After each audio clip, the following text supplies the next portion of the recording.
Welcome to Survivor NSFW. It is the off season. Edge of Extinction is over, thank God, and we have very special guest, Reality Steve, in the house. Reality Steve has his own podcast, actually a couple of them, and he's been kind enough to join Jonny, Fairplay, and I. I would consider Reality Steve an expert in all things reality TV. Would you, Jonny? Yes, Reality Steve, would you consider yourself an expert in all things reality? Not all things reality, no. Let's just say I'm specializing in Bachelor, Bachelorette. Yeah. I've watched every season of Survivor. I've seen every episode, but my retention of knowledge of those shows is not nearly people like you. No. You're on the same level as us. We're not Fishback level. Speaking of Fishback, he's on my podcast this week. Oh wow! I was gonna say he's locked in my basement. I think that would be better. That'd be a much more newsworthy episode of Survivor NSFW or Reality Steve. I hadn't talked any Edge of Extinction all season, so I just brought him on. End of the season. Let's recap it and just kind of give some quick thoughts on everything. So he'll be on this week. Sweet. So it's fresh. Have you already recorded it? Yeah, just did it about 2 hours ago. Okay, so it's fresh in your mind. That's good. Yeah.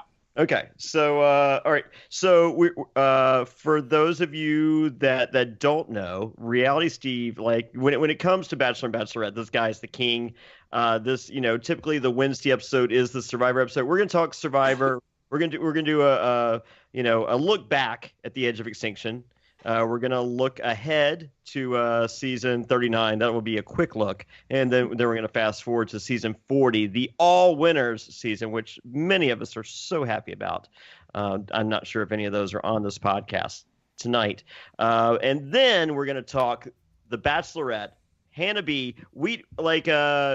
So you do some spoilers on your. We are spoiler free on the Bachelor or Bachelorette. Because this is our first foray. So okay. You are not spoiler free, correct, when it comes to that? Correct. But knowing that you are spoiler free, I can certainly talk spoiler free on that. Before we get started with Survivor, quick question about, is it super easy to be spoiled on The Bachelor if you really want to? I mean, are they just ruining everything with their social media or what? I mean, yes and no. Yes, meaning they do a lot more public dates where they literally invite their fans to come out and watch a date, but it's usually earlier in the season. Early, okay. Episodes 3, 4, maybe 5. So there's still, at the most, 15 to 12 guys left as far as they'll go. They'll do a public date like that. Sure. But it's when they do go to, when they go out of the country, it's hit or miss for me because I basically have to luck out that there has to be, 1, an American tourist out there, 2, an American tourist that watches the show and happens to recognize what she's or he is witnessing filming, and 3, those two combined, plus the fact that they follow me on my site and give me a heads up. So sometimes it works, sometimes it doesn't. Sometimes, they post it somewhere else and they just post it on their Twitter feed, and then somebody who follows me will see it and say, hey, look at what this person saw. So it's hit or miss. But I never know when they leave the country. But when it comes to people watching Survivor, and if they happen to listen to a podcast, which that number grows daily, you're the go-to. I mean, like I have friends that I've known for years. My manager for years. She contacted. Like I got a screaming phone call. She's like, you fucking know Reality Steve? I'm just like, yeah, I mean, like, I also know Paris Hilton. And just like, fuck that. Reality Steve. Was this after I had you on the podcast? Yes. 2 months ago? Yes. Okay. Yes. It was a life changer for many females in my world. They're just like, and it's great. Like the maturation process of Jonny Fairplay, which I don't typically talk in third person, but I will say this, rewind to 15 years ago, someone introduces me to Reality Steve. I'm just like, all right, his name is Steve, and I'm punching him in the fucking face for calling himself Reality Steve. But fast forward, 2019, I'm just like, if someone doesn't call this guy Reality Steve, I'm upset. Like, this isn't Steve. This is Reality Steve. So I don't. Something's happened. My life is a miss. Or it's great. It's one or the other. I'm not sure, but we're here to dissect we're here to talk Edge of Extinction, future seasons of Survivor, and then we'll end with the Bachelorette. Okay, so Reality Steve, where are you on the Edge of Extinction? Didn't like the format. I've never been a fan of being voted out and having the ability to re-enter the game. I've never been a fan of that. However, if I'm sitting on that jury of Edge of Extinction, I vote for Chris. And here's why. Well, hold on, real quick. Which one's Chris? Okay. I was like, and you have a valid point. I mean, I get it, because that was kind of what I went back and forth with Chris back on. I'm like, look, I have no problem with him winning, because I think his resume in those 5 days that he came back on the show was better than Gavin's and Julie's combined for 39 days. I think to come back on the island, yes, he was given an idol. But as I said on that podcast, was if you bring him back at 5 or whatever it was, there would have been 6 when he came back, right? When he came back in the game, there were 6 of them. Sure. He made number 6. If he comes back in the game and he gets immediately voted out, I think the whole concept of Edge of Extinction gets blown up, and Probst is like, why? Well, that was a failure. It's almost like they had to give him something to where, look, we know he's target number 1. He's got to have some protection, or else he's probably just going to get voted out first. Well, he did not get immediate. That's not immediate protect. Like on Pearl Islands, we had the outcast twist, and when Lil and Burton are voted back in, they're just like, hey, you guys have immunity on the first tribal back. That I'm gonna, we're gonna give you an opportunity to reacclimate yourself into the game. And a lot of people called bullshit on that, and I thought it was good TV. I didn't have a problem with it at the time. Whether or not I felt that either one of them deserved to win later on, that's a different story. But am I okay with a free pass for one vote? Yes. So on Edge of Extinction, when they're just like, hey, you're back in the game, but, sink or swim, this is on you. And if that works out after that, if you can save yourself that first vote, then we'll give you the possibility of getting immunity on the second one with, working with someone that could fuck you. And so there's just all these variables added on. I don't have a problem with that. Yeah, I didn't either. I didn't have a problem. Like I said, I think that resume in 5 days of, he got Lauren, someone who'd been out there playing the game the whole time, he got her to give him her immunity necklace. Well, because she's such a Kelly Wentworth fan. And then he got to use the idol with a guy that screwed him over earlier in the game. He got, those guys trusted him. And go back to the Lauren thing real quick. She didn't even need to give him the idol because he wasn't getting voted out that night based on those votes. They got, but it went on the resume. Yeah, it went on the resume, and then pulling the ballsiest move that we have seen in a while of, hey, I'm taking this game into my own hands. I'm not going to leave it up to Gavin or Julie to create fire. I'm going to do it. And put it this way, if he doesn't do it, we all know Devins wins the game. And as I was talking about with Fishbach, he probably wins at 13-0. Like, it's a blowout. I don't think anyone comes close. I don't think Julie or Gavin get a vote against Devins in the finals. I think it's 13-0. So I agree with a lot of things you're saying. I mean, I think the concept was terrible. I didn't like the concept going into the season. And I'm just wondering, first of all, we didn't see a lot of Edge of Extinction and the social dynamics of what was going on when Chris was out there. We've read he provided everyone with food and so forth.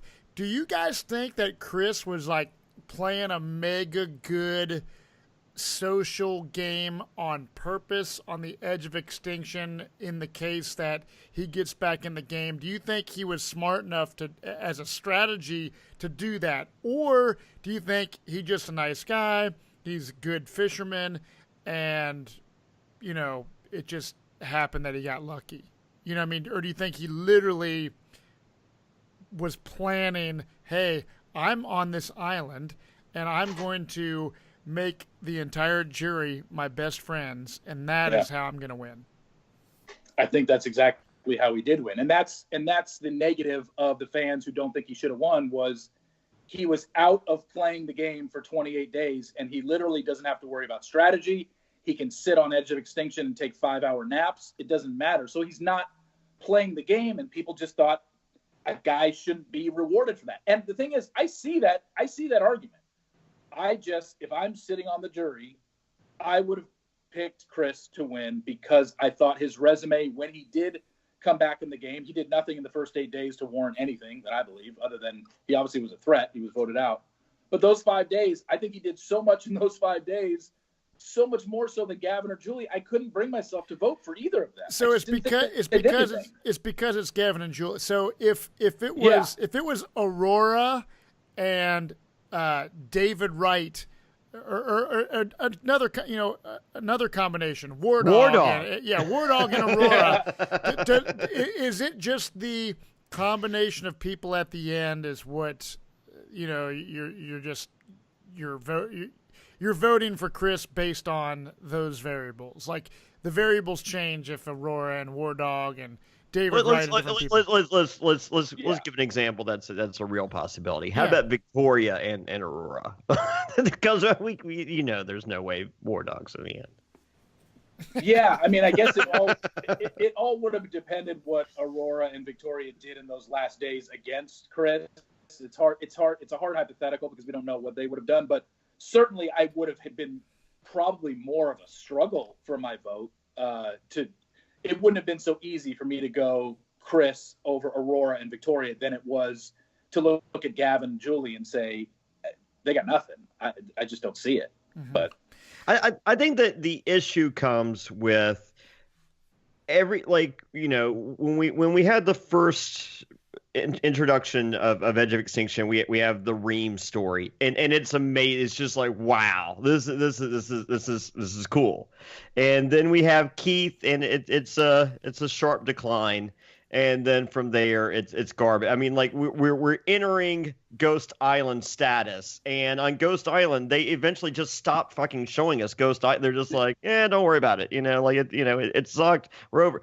And with Edge of Extinction, I think the biggest issue is, as viewers, I could look at those people because I played Survivor, and I could imagine what the worst version of Survivor could and would be. And I saw those people. I'm just like, they played the shittiest version of Survivor ever. Like those people are hurting. It was horrific. They they went through some shit. I mean, it was some bad shit that they don't want to fucking talk about. Like uncle, bad uncle shit. Like it's that bad. And I don't think we saw that as viewers. And the problem is, every time they attempted to show us some stuff from Edge of Extinction, like I know me as a viewer and Matt, it's just like, stop we don't care. Like they're not in the game. Stop showing them. You're wasting time. Like Aurora doesn't get a confessional the last fucking 4 episodes because they're showing this asshole Chris, who got voted out on day 5, going, I wish I had played a perfect game. I really wanted to play It's like, well, you didn't, motherfucker. You're on Loser Island. Shut the fuck up. We don't care. Yeah. And I think if they had shown us any more, then we would have been like, oh, well, someone comes back and obviously win. I think that they put themselves, they kind of booked themselves into a corner in which we're trying to show you enough so you care, but we don't want you to be like, stop. Yeah, we don't want to give away the ending, because if they kept showing Edge of Extinction clips and it was a lot of Chris confessionals, the savvy viewer would be like, they're showing him for a reason that much. And yeah, I see what you're saying. And I think my problem was, not necessarily my problem, but my biggest thing was with Chris winning. Every other season, it's been a winner who had to play the game for 39 days. And with Chris being on that island for 28 days, I had no problem with him winning. I think he played the best game of the 3 people that got to the finals. However, there was no, and they like to do this, they like to tell a story and they like to tell an emotional story. I feel I know nothing about Chris because But that's no fault of Chris's, because it was just the fault of the concept of the show, Edge of Extinction, where, like you said, you got 44 minutes a week to show. How much are you going to dedicate to Edge of Extinction? 5 minutes? 10 minutes? Then people will bitch that you didn't get enough of the people. Some episodes, none. The episode where, like, when War Dog is voted out, and I'm just like, okay, well, I want to see this fucking interaction, Reem and fucking War Dog. That's a special scene on CBS.com. We don't even get Edge of Extinction on that episode. Yeah, and that was my only thing with Chris, is I feel I know nothing about this guy. I would have voted for him, and I see why the jury did. Obviously, the people that voted for him were all the people that hung out with him for 28 days and he built a rapport with. I get it. I get why he won. And I also understand why people don't think he should have won. But personally, for me, I would have voted for him. Well, you know, if I'm Chris, I'm like, fuck it. I just won $1 million. Fuck all you.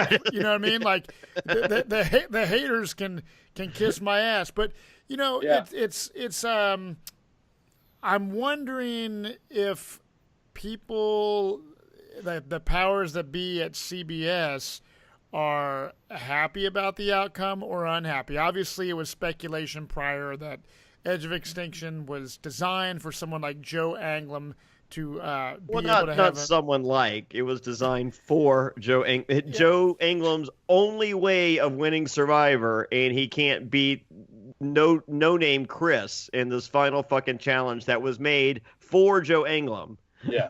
Yeah. My take on it would be, knowing how TV execs work and how they care. I mean, it's just like, hey, as long as people are talking about us, we're good. When they're indifferent and they don't care, I think Edge of Extinction had such polarizing views of, God, this sucks. I like the winner, and God, he never should have won. And it got everybody talking, and that's what they care about, is that people are talking about that finale. And I thought the actual 2.5-hour finale with the 30-minute quickie reunion show, I thought that was really compelling television. Me and Jonny and I were talking about that. If you if I'm someone that just watched the finale, I would be like, holy shit, we would be rooting for Chris, the underdog, to win, and we would be because my jaw when he came back in the game and sacrificed his immunity necklace and went to fire, I was like, my family and I was like, holy shit. And that's what they want. You know what I mean? But at the same time, it just, I just thought the whole thing was shocking. And it makes it worse when you're like, it's weird because when you're podcasting about this shit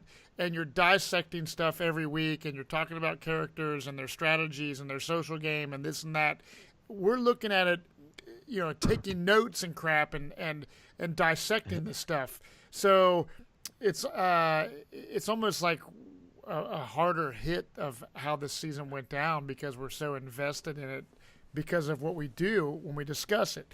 I don't think they'll ever do Edge of Extinction again. No.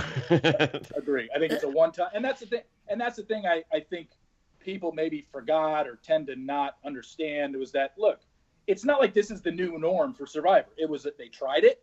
It's, you know, they're gonna try it just like they're gonna try the, you know, Rob and Sandra thing next year with the giant heads on the island, and then they're gonna try the winners. We don't know until we see it. This was a try. If you ask Jeff Probst, even though he would never admit it, he probably would mark this up as something they probably won't do again. Yeah, I mean, I don't think he'll flat out say it, but I don't think this is coming back. And hats off to him for trying to do different things. It's like, as much as the purists love the original seasons of Survivor, I think there's a little bit too many idols and twists that are happening. They're kind of going idol crazy and stuff like that.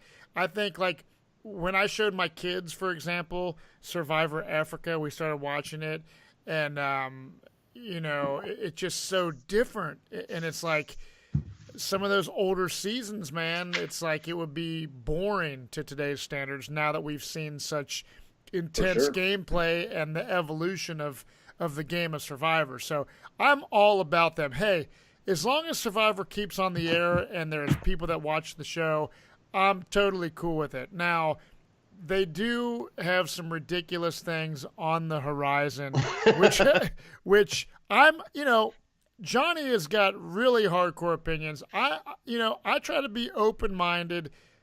Next season, season 39, we know that Sandra and Boston Rob are coming out as advisors, and they have these big giant heads of themselves. What was it? The island of dildos? Is that?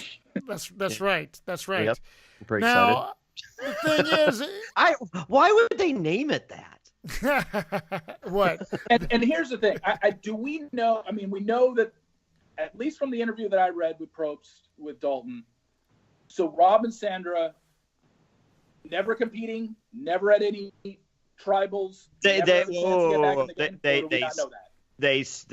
have said that, but didn't they say the same thing on what Big Brother 14? I don't watch Big Brother. So okay, Big Brother 14, they did a coaches deal just like with Mike Boogie and I think Brittany. It was four coaches. And then at the halfway mark, they go, hey, you can vote to see if the coaches enter the game as players or continue to be coaches. And it was a vote of 3-1, and they entered the game. Okay. Yeah. I mean, as far as we know, that's what I'm saying. Like, as of right now, that's what we've been told. But I guess things obviously can change. I hope they don't enter the game. Like, yeah, if we have newbies, right? If we have, 2 tribes, 10 people on each tribe or whatever they choose to do. And we have the, advisor thing. Here's the thing. I played on fans versus favorite. I came in as, on the fans tribe. And when I saw the helicopters come down, some of the favorites were not really the favorites that, no offense to them, but there was no, big name Coach and Russell Hanses and Johnny Fairplays and people like that. It was, or Sandra and Boston Rob. So, what I'm saying is, Sandra and Boston Rob, to a lot of people in the Survivor community, as much as Johnny Fairplay hates them, they are beloved characters and they are iconic characters. So the fact that CBS brings them back as advisors, if you bring a female back as an advisor in this scenario, Sandra Diaz-Twine, regardless of how great she is as a Survivor player, she's won the fucking game twice. So if you bring in a male and a female, it makes sense to me for Sandra to come out. And then, we've seen Boston Rob 50 million times, but I guarantee you that the majority of all these newbies that are coming out to play the game, if they all of a sudden go to some advisor island and there's Sandra and Boston Rob, they're going to be stoked. Because if I went out on fans versus favorites and, Boston Rob and Sandra or something was out there at the time, I probably would have been like, holy shit, Boston, you know what I mean? So I'm hoping that it's not a horrific season, because we had David versus Goliath, which was such a amazing season of Survivor, and a lot of polarizing characters and strategists and game players. And then we had Edge of Extinction, which totally caught everyone by surprise on the whole deal. So I'm hoping that season 39 is a pleasant surprise. What are your thoughts, Reality Steve, on those two coming back as advisors? It's a weird concept to me because I don't know enough about it yet. I think it is so I'm assuming this is going to be something where, you got 2 tribes. They go to a reward challenge. The winning tribe will pick someone from the losing team to head off to an island, and that's how? Or is this going to be another voted out, that's where they stay and they hang out with Boston Rob and Sandra and then get voted and then come back in the game? I don't think it's. I think the way it's pitched, it sounds like it's a reward. So maybe the tribe wins and they pick one person from their tribe that won that gets it. Or one. Okay. Yeah, I think it's something like that. And then I think that person kind of keeps that intel to the. I mean, it's kind of like when Debbie won the reward on Game Changers, and you got to fucking you had the. You had the potential to throw Cochran off a fucking boat and fucking kill him and be done with that motherfucker once and for all. But Debbie didn't pull the trigger because she wasn't that version of Crazy Debbie that day. Yeah. So there was that. And nor did she want nor accept advice from Cochran, which was probably my favorite part. Yeah, it's just at this point, I don't know enough. I mean, maybe it's going to turn out to be this great thing, but it's not. To see just on the outside, not knowing the details, two former players, popular players in people's minds, coming back and offering advice. That doesn't excite me. I don't get it. But what about the obnoxious statues? Well, that too. I mean, it's like, come on. Well, here's what's going to really, if I'm a newbie, here's what's really going to piss me off. You know what grinds my gears, Matt? No, go ahead. No. What I was going to say, if I'm playing the season, man, there's going to be people that are not going to get any fucking confessionals because it's all going to be Boston Rob and Sandra, I'm assuming. You know what I mean? What you do. You need to lose 4 times and then come back. Because what I like, man, I like seeing character development. That's one of the things that was great about David versus Goliath. I knew so much about every single person, man. Like, I immediately felt a few episodes in, like, wow, I know who these people are. And this season, Edge of Extinction that just ended, there were a lot of players that prior to the game starting, when Jonny and I kind of did the cast, assessment kind of deal, we were looking at people like Victoria and other people that seemed like they would be really strategic and awesome, and we didn't hardly see anything from anybody except Rick Devens and War Dog and the returning players. I don't know. I'm just hoping that the newbies don't get robbed of airtime from Sandra Diaz-Twine and Boston Rob. Let's hope not. I mean, a mistake, I think. Quick question for you. I was talking with this guy's no longer under contract, so I can peek behind the curtain. So I was talking to War Dog for about an hour today. if you're curious where my life's heading right now. So we were talking about the possibility of if they were to bring back someone from Edge of Extinction for a future season, who would it be? And despite that, we're reluctant friends, strange bedfellows, if you will, myself and the War Dog, it's just like, I think it's obvious if they were to pull 2 people from your season, it would be, Devins and the War Dog. And, as far as a third, I would choose Victoria as my female pick, and War Dog's right there. Like, he was just like, he considers Lauren a friend. He thinks she's, beyond beautiful. But as far as gameplay, there wasn't a lot there. But he thinks, with the airtime given to Lauren, that they would choose her over Victoria. And Lauren had mentioned, I don't know, out there or post game or maybe even both, that her wheelhouse, or she feels that her wheelhouse would be something more like a Bachelor or a Bachelorette. Yeah, I mean, she certainly fits the bill. Gorgeous. Yeah. So I'm thinking, Reality Steve, you got some contacts. I know a number or 2. If we can steer Lauren there to kind of save that spot for Victoria on Survivor where she belongs, I think we could set. It's kind of like one of those crossover superhero episodes where they work together to save the planet. This is like a CW thing right here. So if we can put our powers all together and get Lauren on ABC in a way from this, I think we can make the world a better place. Yeah, she certainly fits the bill for that show. She's got the look for it. She's got her eyebrows cleaned up. She's much better now. The only thing, knowing the Bachelor franchise the way I do, they are very elitist when they come to their cast, and they don't pull from other reality shows. Yeah. They just don't. So she's that's a major network show. So she's got that working against her.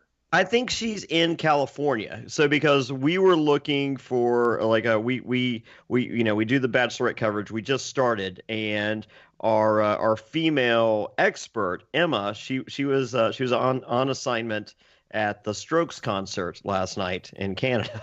so we had we reached out to my good friend Average Mark Mark Marcuse. He was on Average Joe. He's a booking agent for a lot of reality stars. It's like, hey, I'm like, am I friends with any bachelors or bachelorettes? And he's like, yeah, you know plenty of them. And I'm like, yeah. I'm like, any of them Eastern Standard Time? And he goes, no, they are all in Los Angeles. Every one of them.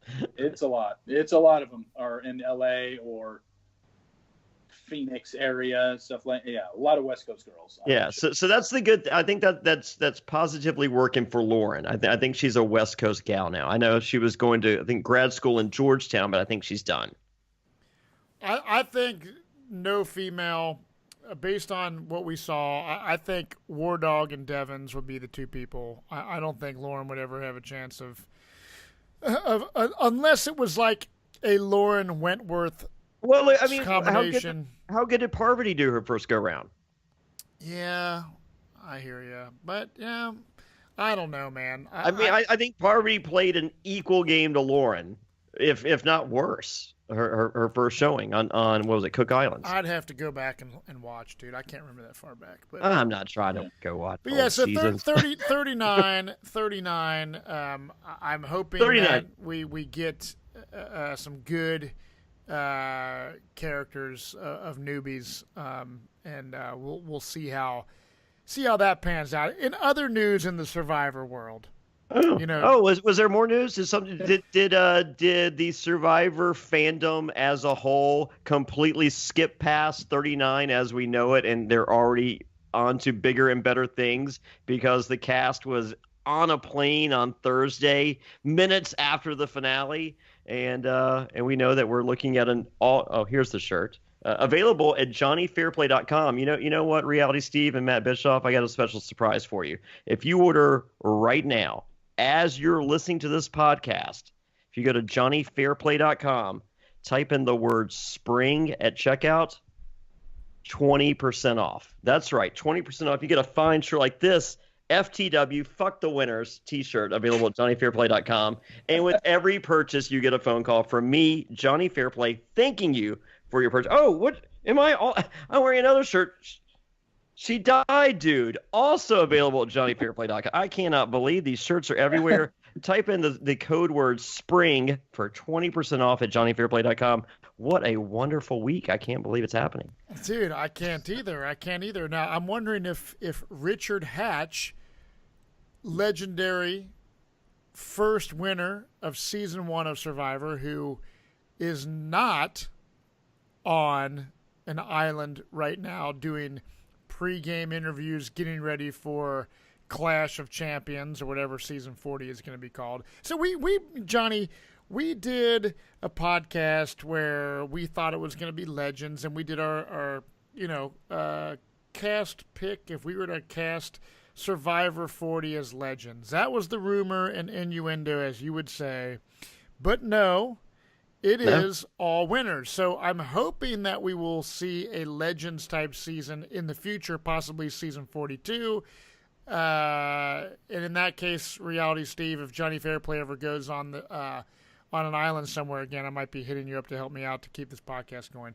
But anyways, season 40, there's a lot of speculation of who's on the cast, and there's a lot of controversy. I know, people like Tina Wesson and Richard Hatch and JT and Mike Holloway, who I'm good friends with, not on. Fabio, Jonny, you had a little funny story about Fabio. Oh, it was the saddest reality series. So I'm in Los Angeles was the week before the finale. Yes. Okay. I think it's the penultimate episode. So I'm doing a live show, and I have a Rhino from Pearl Islands, JP from Vanuatu, who else? We have Rachel from Millennials versus Gen X, Nina from Worlds Apart, War Dog was hidden in the shadows, and Fabio, winner of Survivor Nicaragua, was there. And so Fabio's just, I'm like, Fabio, how's it going? He's like, pretty good, things kind of looking up. And I'm just like, did you get the call? And he's just like, for what? And I'm like, for season 4. He goes, are they doing like something special? And I'm like, they're doing all winners. And he's like, are they done casting? And Jay from Millennials versus Gen X, who was Adam's roommate a little bit prior to this. Adam went down to the Virgin Islands for a little bit, but they had been roommates for like the last year. And Jay's like, yeah, I think they're done casting. He's like, are they like done? Like, you think? And Jay's like, they've picked out your fucking underwear, dude. They're that done. You know what color socks you're fucking wearing. And he was just like, but do you think there's like a couple more calls? And he was like, yeah, there's. Wow.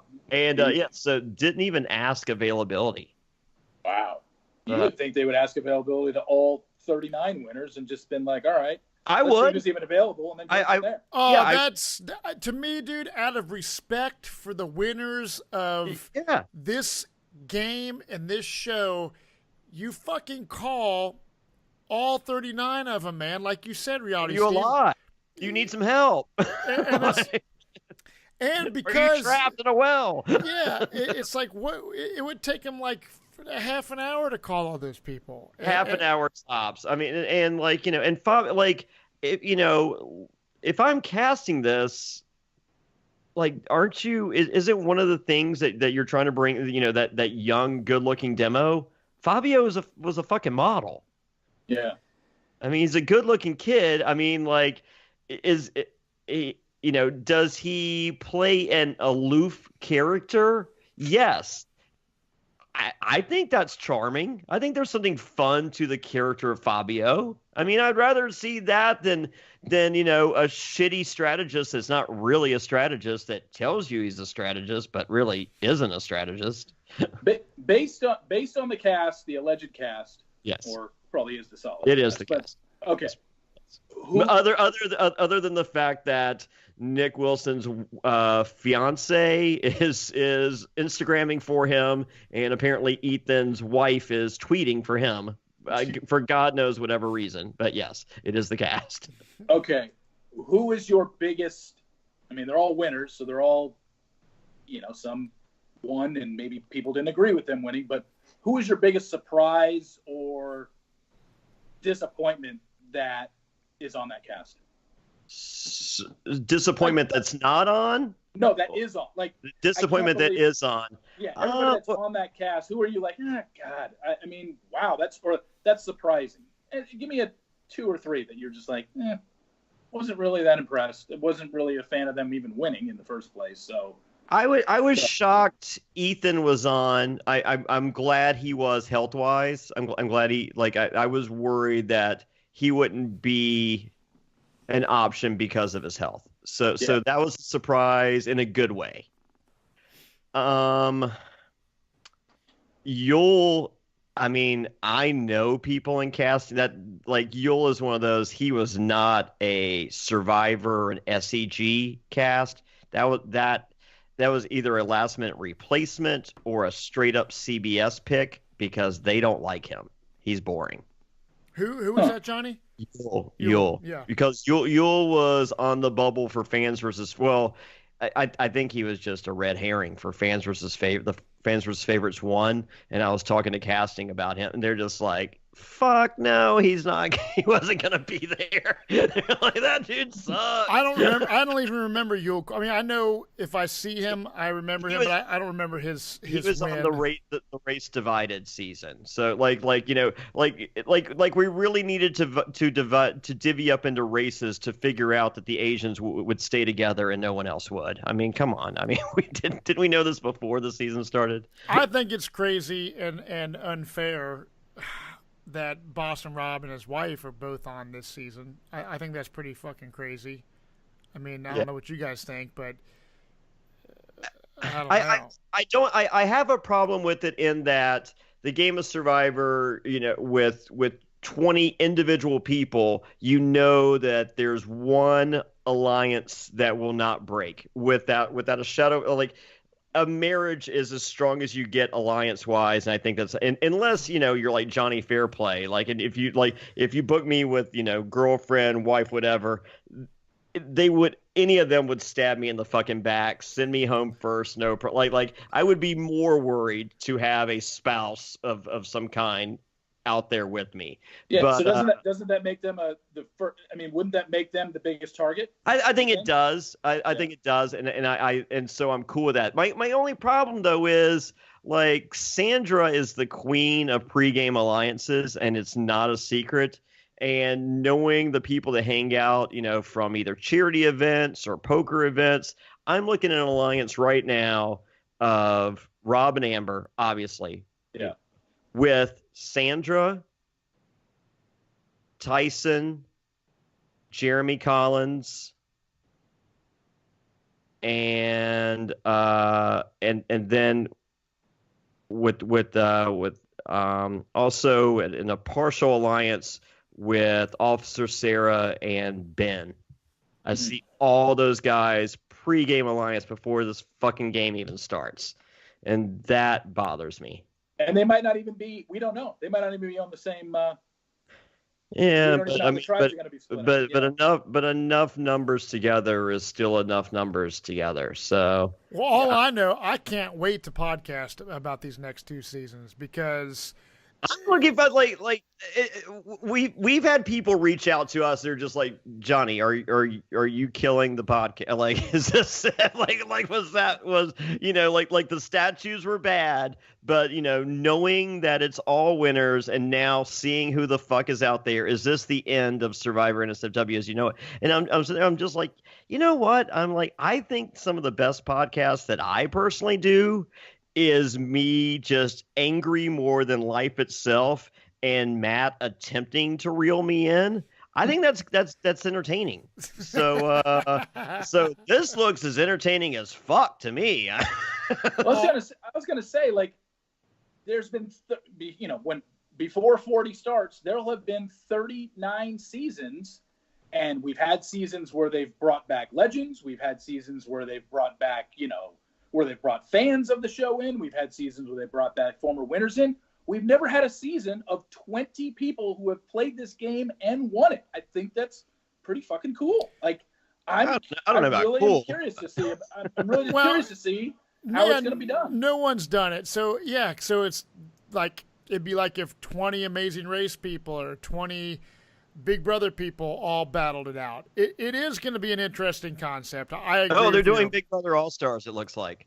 Because they're doing the next Big Brother is All Stars.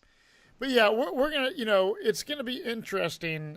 And Sandra and Rob do not know that season 40 is all winners at the point when they left to go film 39. Is that correct, Jonny? Correct. Yeah. The theme. All right. So how'd they get them on to go back-to-back seasons without, like? Okay. Well, here's 39. So they go to film 39. Yeah. And while they're there, phone calls go out for 40, but it's not winners. There was a different theme. Oh. And whatever the theme was, I think that the fans would have been a lot happier with some of the people that received phone calls. So some of your more dynamic players that maybe didn't win. Okay. And some players that won as well scattered in there. So, whether it be a legend season or an old school versus new school, it was supposed to be an all returnees season? Yes. Okay. But the greatest players of all time. Gotcha. Not necessarily winners, right? Yeah. So, but with some winners sprinkled. So, I don't think in that season that Robin and Sandra were in that list. Gotcha. And then while it's being filmed, someone at CBS says, what would be better than the greatest players ever? How about just all winners? And then, you have Probst, who has been vehemently against winners. Yeah. All winners season, going, no, that's not better. And they're like, yeah, it is. And then that's what we got. Yeah. And it's funny because I was just talking about that with Fishbach was didn't I just read within the last year? Yes. Probst said, I've never been in favor of an all-winner season because I don't think we have basically 20 winners, 18 or 20 winners that would be good enough TV. He goes, I just don't think we would get it. And now all of a sudden, a year later, he does. It was not. It was from, according to rumor and innuendo, it was not a Probst call. It was a CBS call. So I mean, I just look at there's in 39 seasons, there's only been 13 female winners. To qualify to be on All Winners season 40, you had to be alive and have a babysitter. Right. Like I think the selection process should have been a little better than. You have the list in front of you. Yes. How many are men? Is it 10-10? Yeah. Oh, it is. Oh, so it is split up 10 men and 10 women winners. Okay. Yeah. So who are the only female winners not on this show? Tina Wesson. Tina Wesson originally got a phone call. So did Richard Hatch. And then they both got a phone call saying no. Okay. So as far as speculation, we have Tina Wesson on next week. As far as speculation with that is concerned, I think they're saving her for that Legend season. Okay. I think my guess, I don't know. My guess is Probst pulled Hatch and Tina. He's like, you know what? If you're gonna do the season that I told you I don't want to do, I'm taking these two. Okay. So they were supposed to be on my Legend season. I want them on my fucking Legend season. Okay, so you said there's 13. But I have no. But this is based on no knowledge whatsoever. But other than the fact that it is out there that Tina and Hatch did get called, and then we're told no. But you said there's been 13 female winners in the history of the show. 10 of them are on season 40. So who are the three that aren't? Tina Wesson is not. Vesepia is not, and Jenna Maraska. Huh. I wonder why Jenna didn't go on. Or is she over it? She's the legal issues. So? She according to social media, she has a year sobriety. Okay. So, but I don't know if they consider that not enough, and they were, there's, speculation regarding Todd Herzog in such an instance. Is he in it? He is not. No, he would be. Yeah, there's no way. By the way, I just saw on my phone. I'm at 8% right now. Just sorry about that. Oh no, that's fine. So season 40, we're gonna switch gears here, Jonny. Fairplay. Let's go to the Bachelor. Let's go, or the Bachelorette. All right. So we are newbies to this reality, Steve. What do we need to know about Hannah B that we don't know? Oh God, I mean, the main thing you need to know about this show. Yes. Is that it's made in the casting. It's not made. The lead doesn't really mean much. It's all about the drama created in the house. And there's going to be so much drama between these guys not getting along that's going to make the show.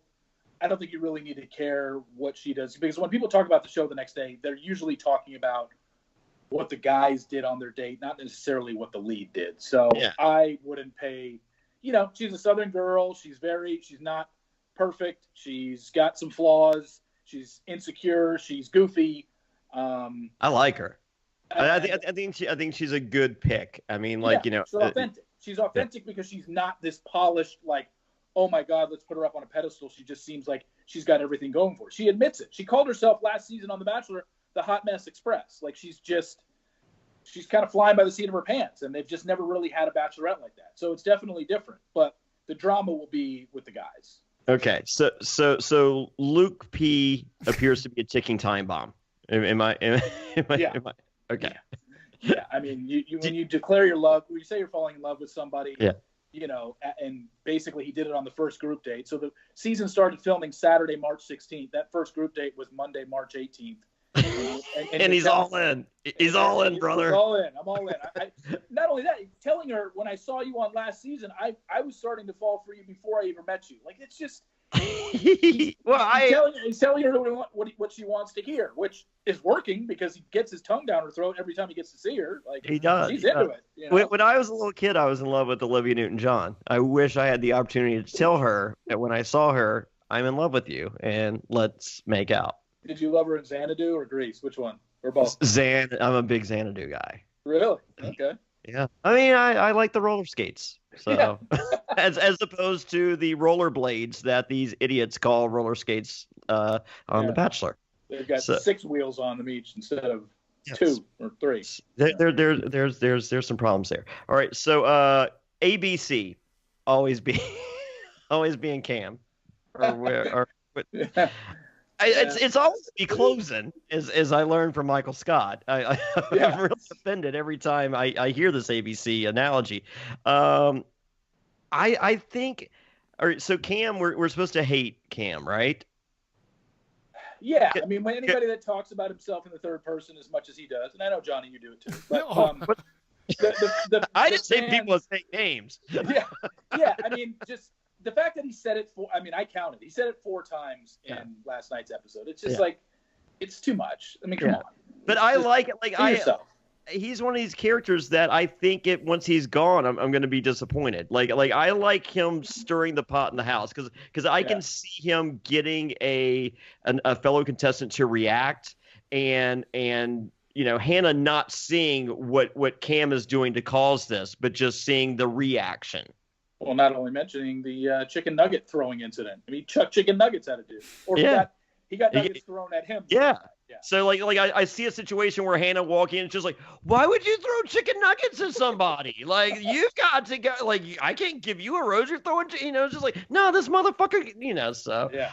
I want to see more. All right. So here's what I don't know because we're newbies and real quick before you go.